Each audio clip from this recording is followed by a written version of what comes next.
Hey, human beings, we live in the present, looking towards the future, recollecting from the past. We recollect from that past to better our future. We do that through our memory. So, memory. Memory is the persistence of learning over time through the encoding, storage, and retrieval of information. Well, what the heck does that mean? Basically, we learn from our memories. So then we remember things for a reason, right? Yeah, kinda. The brain doesn't just remember things it wants to. Well, sometimes it does. You see, the brain has a certain process it goes through for when we use our memory. First, it encodes, basically getting information into our brain. Second, it retains that information, which we call storage. And lastly, the way we get that information back out is called retrieval. Essentially, when we see something happen, our brain is like, that's cool, and takes a mental screenshot of what happened and saves it to its memory gallery. Simple, right? No, our brains are so much more powerful and elaborate than we may initially realize. As you enter a school cafeteria, you simultaneously process information about the people you see, sound of agonizing screams, voices around you, and the smell of all that fake food they serve. Of course, that's too much sensory information for our brains to handle all at once, so the brain filters out, most of the time, things it deems unimportant to us and forgets it, and remembers things that have meaning or hold significance to us. Because your brain doesn't really care about what color shirt the seventh person in the lunch line was wearing. But just because you don't remember something doesn't mean you've forgotten.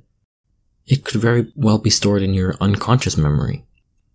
Every time you learn something new, your brain's neural connections change, forming and strengthening pathways that allow you to interact with and learn from your constantly changing environment. The way we form memories is special too. We first record things in our sensory memory, which is that immediate sensation we receive from the outside world. Like when we touch ice, our body feels that it's cold. From there, we process information into our short-term memory, which acts not only as a temporary storage space for recent thoughts and experiences, but as an active place where our brain processes and understands information we've taken in. So if you were to hear the words ice cream, depending on the context, we could understand it as ice cream or I scream. After information goes through the short-term memory and is seen as important, it moves on to our long-term memory, where we can retrieve it later on. But then how come when we try to remember something, it doesn't always stick? That's because our brain thinks what we're trying to remember isn't important. So that's why we say things we want to remember over and over and over again, till our brain gets tired of us repeating the periodic table of elements or the Chilean national anthem 50 million times, and just lets that information into our long-term memory. So our brains are constantly taking in information and thinking about what it should keep and what it shouldn't. Your brain works so hard, it even filters out information in your sleep. But as we're constantly learning and storing things into our brain, just like digital memory, won't we one day run out of storage in our brain?